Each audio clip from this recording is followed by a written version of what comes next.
네, 안녕하세요. 이번 134회 컴시응 기출풀이를 이렇게 시작을 하도록 하겠습니다.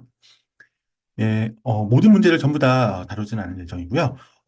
빈출로 나왔던 문제들 중심으로 가볍게 핵심만 짚고 넘어가도록 하겠습니다. 먼저 1교시입니다. 준비한 문제는 총 8문제로 와이파이 7부터 이렇게 동그라미 친 부분에 대해서 간략하게 마지막 전자정부 무시대 성과 지표까지 간략하게 한번 다뤄보도록 하겠습니다. 먼저 그 와이파이 7입니다. 해당 문제는 모의고사에도 많이 출제되어 있었고요. 기출 이력도 한 번 있었는데 그렇게 어렵지 않게 작성할 수 있지 않았을까 생각이 듭니다. 와이파이 7은 개념을 보자면 기존 와이파이 6보다 속도가 3배 빠르고, 먼저 등장 배경이죠. 초실감 미디어 컨텐츠를 안정적으로 전송하는 어떤 차세대 무선 통신 기술로 봐주시면 좋겠습니다. 프로토콜 측면으로는 와이파이 6 같은 경우는 802.11ax에서 802.11b2로 진화됐다라고 보시면 될 것 같습니다. 주요 특징으로는 5G 음영 지역을 해소했다라고 보시면 될 것 같습니다.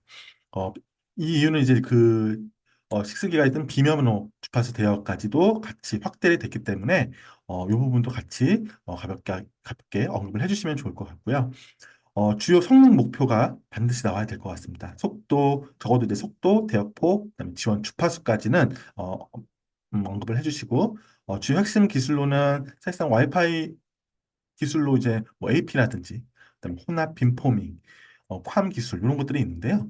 어, 관련 기술들 최대한 담아주시면 좋을 것 같습니다. 주요 진화 방향에 대해서 가볍게 언급을 좀 작성을 했는데 5부터 7까지 주파수 기술, 주요 기술이죠. 주요 기술까지도 간략하게 담아봤으니까요. 같이 정리를 해주시면 좋을 것 같습니다. 그래서 주요 바라봐야 될 부분들은 멀티링크가 기존에는 없었지만 와이파이 7에서는 있었던 것들, 그다음에 OFDMA가 향상됐습니다. 프리앰블 펑셔닝, 그다음에 멀티알 이런 키워드들도 같이 챙겨주셔서 담아주시면 좋겠습니다. 다음 문제는 온디바이스 AI입니다. 어떤 경량화된 AI 기술로 바라봐 주시면 좋을 것 같고 관리에서 한번 2교시 형태로 나온 이력이 있습니다. 개념을 먼저 보자면은 사용자 데이터를 서버에 거치지 않고 엣지 단말기에서 실시간 처리해서 빠른 AI를 구현해서 즉각적인 지능형 서비스를 제공하는 부분이 되겠습니다. 따라서 이제 주요 키워드 특징으로서는 저전력, 저비용, 그다음에 경량화 부분들이 있을 수 있고 정보 보호 측면에서는 정보 보호 강화를 위해서 개인정보 이동 없이 단말에서 즉시 처리가 가능한 부분으로 언급을 해주시면 좋을 것 같습니다. 그다음에 이제 그 개념도랑 개념 같은 경우는 이제 연합학습 그림 형태로 제시를 해주셔도 좋을 것 같아요. 장점으로는 어떤 기존 클라우드 AI에 비해서 빠른 응답 속도가 가능한 거죠. 저전력, 저비용, 그다음에 개인정보 보호 같은 부분들이 있을 수 있겠습니다. 그다음에 이제 주요 특징으로는 이제 실시간 추론이 가능하고 이제 저전력화가 중요하다라고 같이 작성을 해주시면 좋을 것 같고요. 기존의 어떤 경량화 기술들이 반드시 들어가줘야 되겠죠. 이달라 기술 요소에서는 이런 프로닝이라든지 스파스 코딩, 양자화, 컨터네이션 같은 어떤 경량화를 위한 어떤 기술 구성 요소에 같이 작성이 돼주시면 좋을 것 같습니다. 3단락을 보자면은 경량화된 온디바이스 AI 측면에서 어떤 보안에 대한 취약점을 같이 언급을 해주시면 좋을 것 같다는 생각이 듭니다. 해당 부분에서는 이건 역시도 이제 출제 이력이 있는 부분이죠. 그래서 기존에 갖고 있는 IoT에 대한 보안 취약점, 그 다음에 AI에 대한 어떤 적대적인 공격을 할 수 있는 어떤 보안 취약점 중심으로 가볍게 3단락을 작성해 주신다면 크게 문제없이 작성이 가능하지 않을까 생각이 듭니다. 다음 문제는 촉각 인터넷입니다. 촉각 인터넷 상당히 저 처음 들었던 키워드긴 한데 사실 이게 아주 고전 토픽으로 이전 20년도 초반에 상당히 자주 나왔던 모의고사나 이런 부분에서 많이 출제됐던 토픽이라고 봐주시면 좋을 것 같아요. 개념은 이렇습니다. 1ms 이내로 초저지연과 함께 고가용성, 그다음에 고신뢰성, 그다음에 보안 수준이 높은 서비스를 제공하는 어떤 인터넷이다라고 봐주시면 좋겠습니다. 핵심 키워드로서는 어떤 초저지연성, 그다음에 그 사람의 촉각을 느낄 수 있을 만큼 매우 빠른 속도로 전송하는 어떤 인터넷 서비스인데요. 사람의 촉각의 반응 시간이 1ms라고 한다고 합니다. 그렇기 때문에 그만큼의 어떤 성능을 보여주고 저지연성을 확보할 수 있는 어떤 통신 환경을 구축하는 어떤 인터넷 기술로 작성해 주시면 좋을 것 같습니다. 여기서 보시면 일단 저지연성, 그다음 고신뢰 통신 기반을 구성하는 네트워크 구성도이고, 그 다음에 어떤 구간별로 그 특징과 설명을 이달라 구성 요소 단락에 언급을 해주시면 좋을 것 같습니다. 구간별로는 어떤 기지국 운영 서버 구간과 어떤 단발 기지국 구간들로 나눠서 주요 키워드 특징 같은 경우는 MEC라든지 그다음에 TTI 단축됐다든지 오버헤드를 최소화했다라고 언급을 해주시면 좋을 것 같습니다. 다음 문제로 넘어가도록 하겠습니다. 다음 문제는 제로 트러스트입니다. 핵심 토픽이죠. 기술자를 준비하는 과정에서는 반드시 어, 챙겨가야 될 어떤 토픽으로 봐주시면 좋을 것 같고요. 개념을 보도록 하겠습니다. 무신뢰 기반의 어떤 기업 내부 자원을 접근할 때 어떤 사용자나 기기에 대해서도 지속적인 인증과 최소 권한 부여 등을 통해서 내부 데이터를 보완하는 어떤 보안 모델이다라고 개념을 작성을 해주시면 좋을 것 같습니다. 배경을 보자면은 기존 어떤 전통적인 경계 기반으로 보완으로서 한계점이 있다는 거죠. 최근 등장하고 있고 많이 확산되고 있는 클라우드나 소프트웨어 개발 방법론 MSA 아키텍처가 사실상 활용성은 높긴 하지만 어떤 취약 구간이 많이 보이기 때문에 어떤 전통적인 경계 기반이 아닌 어떤 자원 중심의 어떤 그 보안을 구성하는 어떤 보안 모델로 어, 부각 배경을 언급을 해주셔도 좋을 것 같습니다. 그래서 전통적인 경계 기반 보안에서 제로 트러스트 환경으로 전환이 필요하다라고 봐주시면 좋을 것 같고, 주로 나오는 리듬은 이걸 많이 작성해 주시죠. Never Trust, Always Verify 구현을 하는 과정으로 봐주시면 좋을 것 같습니다. 핵심 기술로서는 이렇게 소프트웨어 정의로 보안 경계를 설정한다. STP 자체로도의 어떤 토픽도 있죠. 그런 부분 같이 접근해 주시면 좋을 것 같습니다. 그다음에 구성도와 구성 요소가 이제 이달락이 작성이 돼야 되는데요. 제로 트러스트 가이드라인에 있는 구성도와 구성 요소를 최대한 가깝게 작성을 해주시는 게 제일 중요하다고 생각이 듭니다. 이렇게 제어 영역과 데이터 영역으로 나눠서 정책 엔진, 그다음 정책 관리자, 그다음 정책 시행 지점, 그다음 정책 결정 지점까지 이렇게 네 가지 포인트 중심으로 구성 요소와 구성도에 정확히 담아서 의도를 같이 보여주시면 좋은 점수를 받을 수 있을 것 같습니다. 제로 트러스트의 핵심 원칙도 3단락에서 충분히 언급이 가능할 수 있을 것 같습니다. 인증 체계를 강화해야 되고 마이크로 단위의 어떤 세그멘테이션별로 보안을 수립해야 되고 역시 그다음에 핵심 키워드죠. 소프트웨어 정의 경계까지 같이 도출이 되면 좋겠습니다. 넘어가도록 하겠습니다. 일곱 번째 문제, S범입니다. 소프트웨어 빌 오브 메터리얼이라고 해서 소프트웨어 어떤 구성에 대한 명세서라고 봐주시면 좋을 것 같습니다. 개념을 먼저 보자면은 소프트웨어에 대한 어떤 공급자, 컴포넌트 등 고유 식별 가능한 메타데이터와 저작권 및 구성 요소 의존 관계에 대해서 기술한 어떤 명세서다라고 작성을 해주시면 좋겠습니다. 얘에 대한 부각 배경 역시도 크게 다르지, 앞서 설명드렸던 제로투스랑 크게 다르지 않습니다. 다만 얘는 어떤 소프트웨어 공급망 측면에서 공격 벡터가 증대됐다는 얘기죠. 그래서 이제 공개 소프트웨어, 오픈 소프트웨어에 대한 보안 취약점을 최대한 방어를 해야 된다라는 부분에서 추제된 의도가 있을 수 있을 것 같고, 거기에 따른 핵심 보안 기술 요소로서 S봄을 작성해야 된다라고 보시면 좋을 것 같습니다.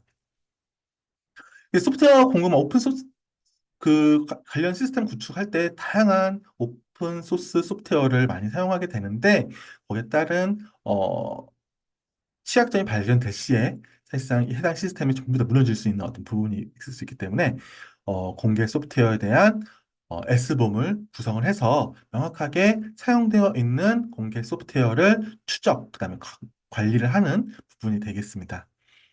그래서 이렇게 단계별로 어떤 소프트웨어에 대한 S봄 관리 요소를 작성을 해주시고, 그 다음에 표준 데이터, 이런 것도 같이 점검해 주시면 좋겠습니다.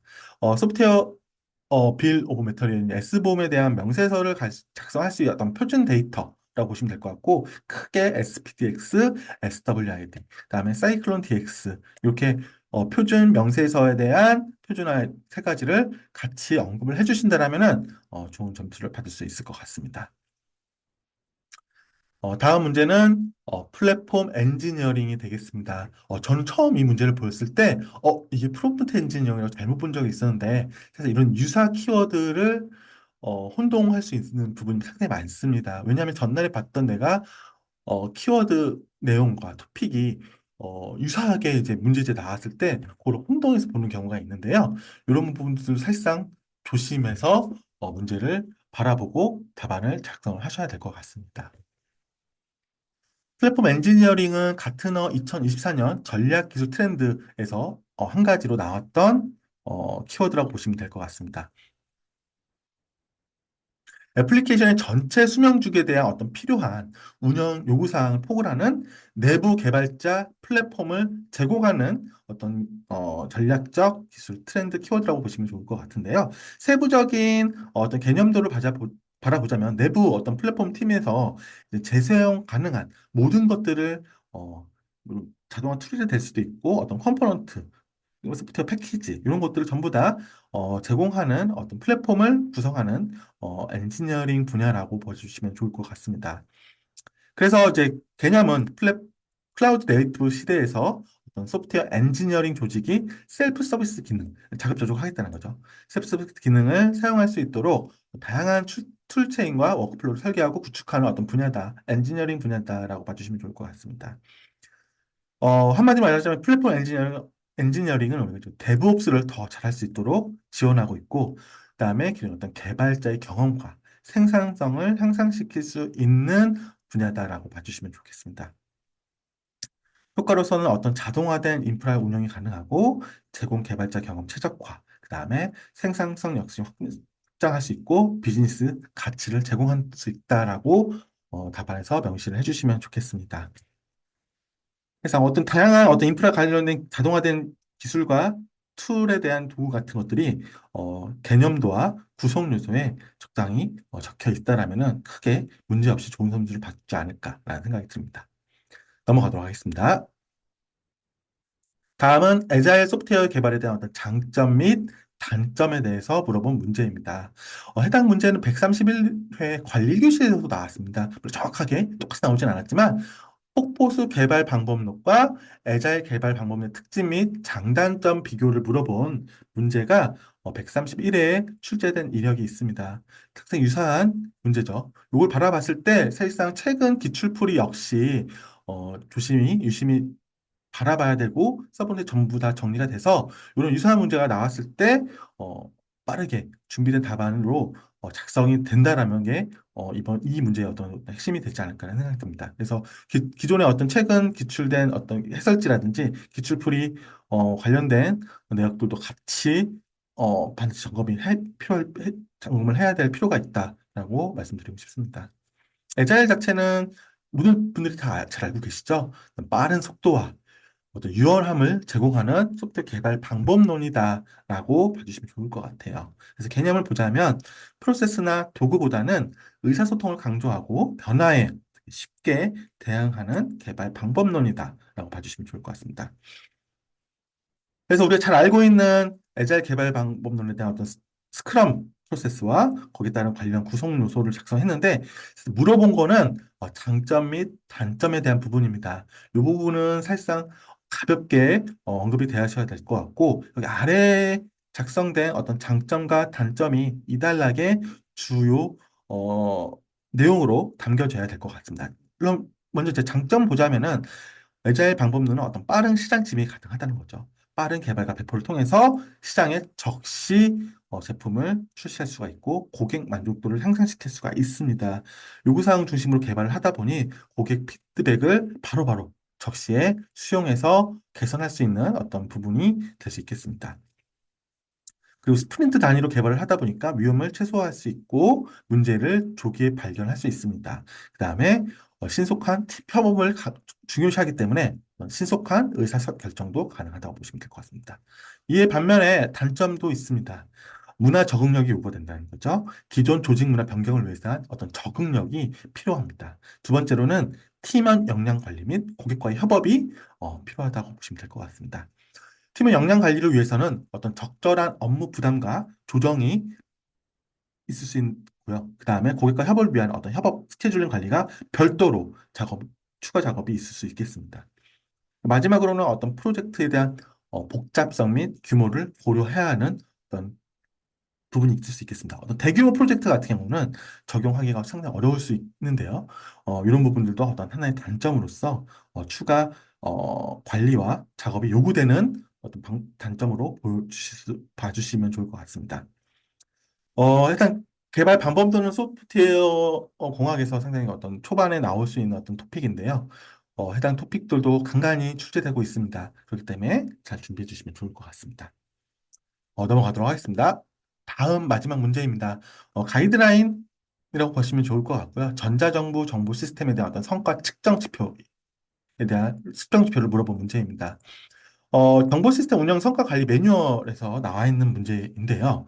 정부에서 쓸 수 있는 정보 시스템을 지속적으로 운영할 가치가 있는지 판단하기 위한 활동에 있습니다. 이거에 대한 세부 프로세스는 성과 관리라 어떤 세부 프로세스는 성과 관리 측정에 대한 어떤 계획 수립, 성과 측정, 그다음에 개선 계획에 대한 수립안을 만들고 마지막으로 조치 결과를 관리하는 프로세스로 이루어져 있는데요. 그래서 이번에 물어본 어떤 성과 측정 지표는 해당 두 번째 단계인 성과 측정에서 나올 수 있는 세부 지표를 작성을 해 주셔야 됩니다. 그리고 해당 성과를 측정할 수 있는 대상은 서비스 운영 개시 시점부터 1년이 경과된 정보 시스템을 주로 대상으로 하고 있습니다. 그래서 성과 측정의 전반적인 어떤 프로세스에서 성과 측정에 대한 부분을 보자면은 이렇게 측정 관점별로 측정 항목을 도출하고 세부 측정 지표를 도출하고 있습니다. 그다음에 그래서 이제 이런 부분들을 이제 핵심으로 담겨줘야 되고 요기 통해서 이제 5점 척도 환산을 통해서 해당을 유지 관리 유형을 크게 네 가지로 나눠져 있습니다. 재개발 유지, 폐기 검토, 기능 고도. 그래서 해당 점수에 해당하는 부분에 따라서 조치를 하는 부분으로 봐주시면 좋을 것 같습니다. 정보 시스템 운영 성과 관리 문제는 최근에 나오진 않았지만 120회도 나온 적이 있습니다. 관리에서 나온 적도 있으니까요. 조금 더 가볍게 이번에 정리를 해주신다면은 향후 좋은 대비가 될 수 있지 않을까라는 생각이 듭니다.